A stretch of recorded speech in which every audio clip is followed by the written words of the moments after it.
Hello বন্ধুরা, আমি অনু update with অনু চ্যানেলে তোমাদের স্বাগত। আমি চলে এসেছি চিনি সিরিয়ালের আপডেট নিয়ে। চিনি সিরিয়ালে দেখা যাচ্ছে যে আলাপিকে তো পুলিশ জেরা করছে, জেরায় বেরিয়ে আসে যে হেমাঙ্গিনীর কোনো দোষ নেই। সেদিন রাত্রে হেমাঙ্গিনী তাকে সাবধান করেছিল যাতে সে না বেরোয়, যদিও বা বেরোয় শ্মশানের রাস্তা দিয়ে যেন না যায়।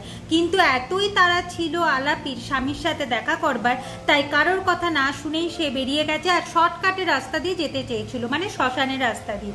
আর যেতে গিয়ে তার বিপদ ঘটে। কোনোভাবেই হেমাঙ্গিনীকে সে দোষী বলে না, বলে কিনা হেমাঙ্গিনী কোনো অপরাধ করেনি। সবাই বুঝতে পারছে যে এটা আলাপি নয়। অন্তরা তো বলে এ আলাপি নয়, এ অন্য কেউ তাকে আলাপি সাজিয়ে পাঠিয়েছে, আর এটা হচ্ছে হেমাঙ্গিনীরই কোনো চাল।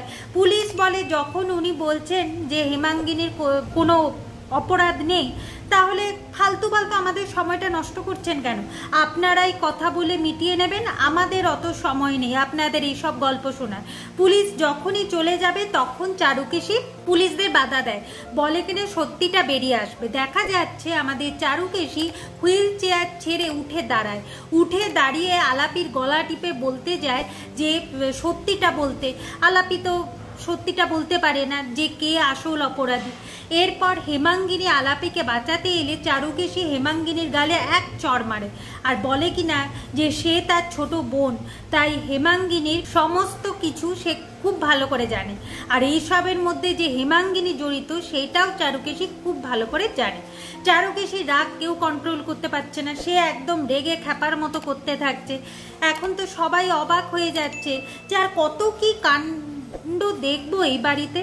অন্তরা চারুকেশীকে সামলানোর অনেক চেষ্টা করছে, কিন্তু কিছুতেই চারুকেশী শান্ত হচ্ছে না। আগামী পর্বে দেখা যাচ্ছে যে চারুকেশী হেমাঙ্গিনীকে বলে, শোন, তুই আমার ছোট বোন আর তুই আমার ছোট যা, অনেক তো করলি এই বাড়ির কর্ত্রী হবার জন্য, সব কিছু সহ্য করেছি, আর আমি আর তোকে টলারেট করতে পারছি না। আমি চাইছি যেন তোর যোগ্য শাস্তি হোক, আর এই জন্যই আমি এইসব কিছু করছি। এইভাবেই আজকের পর্বটা শেষ হয়ে যাচ্ছে। আশা করি আজকের পর্বটা তোমাদের ভালো লাগবে। ভিডিওটা দেখবার জন্য আর আপডেট উইথ অনু চ্যানেলের পাশে থাকবার জন্য অসংখ্য ধন্যবাদ।